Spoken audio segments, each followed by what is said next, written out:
नीति आयोग के vice chairman Rajiv Kumar ने आम बजट को लेकर न्यूज नेशन से खास बातचीत की। उनके मुताबिक यह बजट आत्मनिर्भर भारत के सपने को मजबूत करेगा। जो 100 साल में नहीं हुआ वो इस बजट में हुआ है। खास बात यह है कि पब्लिक हेल्थ इंफ्रास्ट्रक्चर में इजाफा किया गया है। क्या कुछ और कहना है राजीव कुमार का, सुनिए जरा। वित्त मंत्री निर्मला सीतारमण ने आज अपना बजट पेश कर दिया और जनता के लिए एक ऐसा बजट पेश किया जिसने मिसाल कायम की है, खासतौर पे उस सेक्टर के लिए जो कि कोरोना से इफेक्टेड था, यानी कि आर्थिक हालात और आर्थिक स्थिति को बेहतर करने के लिए। हमारे साथ में राजीव कुमार जी हैं, वाइस चेयरमैन नीति आयोग के। सर, सबसे बड़ा सवाल तो यही है, क्या ये आम जनता का बजट नहीं था? क्या ये आर्थिक सुधार के लिए बजट था? आम जनता का बजट वही होता है जो आर्थिक सुधार का बजट होता है, जिससे कि आर्थिक व्यवस्था को गति मिले, आर्थिक गति आए और जिससे कि रोज़गार जो है वो जनरेट हो सके, रोज़गार पैदा हो।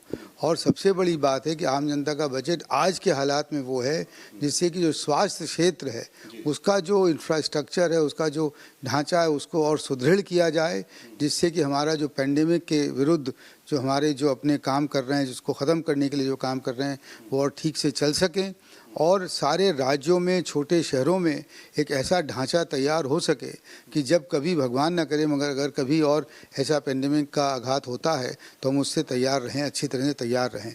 तो ये हर मायने कर में ये एक आम जनता का बजट है और हर मायने कर में ये वो बजट है जिससे कि हमारे देश में रोज़गार बढ़ाने में हमें बहुत सहायता मिलेगी और जिससे कि हमारी जो आर्थिक गति है वो बढ़ेगी और हिंदुस्तान दुनिया भर की अर्थव्यवस्था में एक नई रोशनी की तरह दिखेगा और आगे बढ़ेगा। सर, सेस को लेकर हम बात करते हैं, अगर एग्री सेस को लेकर के, इससे आम जनता का कितना सरोकार है? क्या इससे आम जनता के किसी न किसी पॉकेट पर बोझ पड़ेगा या नहीं पड़ेगा?